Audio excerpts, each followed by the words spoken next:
Smar Jbel est composé de deux mots, Smar et Jbel, ça veut dire le protecteur. On dit que ça a été le refuge des Maronites. Le premier patriarche, Saint Jean Maron, est venu de la Syrie et il s'est installé ici en 685 après Jésus-Christ. Le château des Croisés a été détruit plusieurs fois. Il a été détruit surtout durant un tremblement de terre, selon le patriarche Stéphane Douaihe, en 1630. Et la tour principale a été détruite avec les fossés qui étaient autour du château ont été détruits. On voit aussi que dans le château, c'est un château qui ressemble beaucoup au château de Byblos, le château des Croisés de Byblos, mais en modèle plus réduit.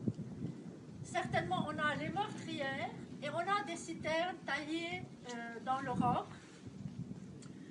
Pourquoi les Croisés? Les Croisés, ils ont choisi Smar Jbel parce que c'était sur une colline, elle est riche en eau, et aussi parce que c'est un point stratégique qui donne sur la montagne d'un côté et sur la mer d'un autre côté. Et aussi parce que Smar Jbel, elle est dans le district de Batroun. Donc Batroun, durant la période des Croisés, était une baronnie. Donc c'est pour ça aussi qu'ils ont choisi cet endroit-là. Et toute la montagne aussi a connu la présence des Francs. Smar Jbel est riche, elle est connue pour avoir des amandiers, des abricotiers, du caroubier, du tabac et de la vigne. Et surtout, l'agriculture, elle était connue ici et très souvent la montagne était faite en terrasse. On avait la culture aussi des olives pour l'huile.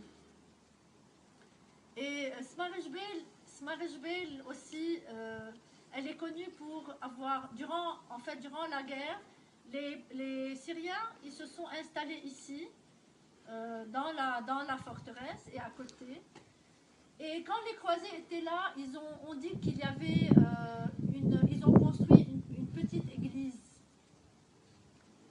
Ici, il y a deux églises à côté du palais. On a l'église Saint-Nohra et aussi on a l'église Marta'la.